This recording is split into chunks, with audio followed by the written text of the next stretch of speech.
തിരൂർ സൻഹ ഫാഷനിൽ കിടിലൻ വിലക്കുറവിൽ Onam special stock clearance sale. Visit today Sanha fashion Tirur.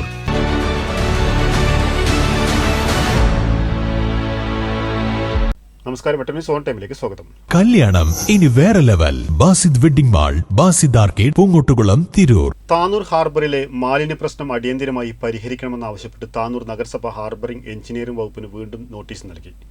രോഗം പടർന്നു പിടിക്കുമെന്ന ആശങ്കയിലാണ് നാട്ടുകാർ. മീൻ മാലിന്യവും മലിനജലവും പ്ലാസ്റ്റിക് മാലിന്യവും ഹാർബറിൽ ഉണ്ടെന്ന് ബോധ്യപ്പെട്ടതിനെ തുടർന്നാണ് നഗരസഭ ആരോഗ്യ വിഭാഗം ക്ലീൻ സിറ്റി മാനേജർ സക്കീർ ഹുസൈന്റെ നേതൃത്വത്തിൽ പരിശോധന നടത്തിയത്. Trendy and customise collection, best in budget. Theyyam പാട്ടിൽ പോലൊരു ഓപ്ഷൻ വേറെ ഇല്ല. രൂക്ഷമായ മാലിന്യമാണ് ഹാർബറിൽ അടിഞ്ഞുകൂടിയിരിക്കുന്നതെന്ന് കണ്ടെത്തിയതിന്റെ അടിസ്ഥാനത്തിൽ രോഗം പടർന്നു പിടിക്കാതിരിക്കാൻ ഹാർബറിലെ മാലിന്യ പ്രശ്നം ഉടൻ പരിഹരിച്ച് രേഖാമൂലം അറിയിക്കണമെന്നാണ് നഗരസഭാ നോട്ടീസിൽ ആവശ്യപ്പെട്ടിരിക്കുന്നത്. സെപ്റ്റംബർ 9-നാണ് താനൂർ നഗരസഭ ഹാർബർ എഞ്ചിനീയറിംഗിന് ആദ്യ നോട്ടീസ് നൽകിയത്. നോട്ടീസിലെ ആവശ്യത്തിന് പരിഹാരമില്ലാത്തതിനെ തുടർന്നാണ് നഗരസഭ വ്യാഴാഴ്ച നോട്ടീസ് നൽകിയത്. വെട്ടം ന്യൂസ്, താനൂർ.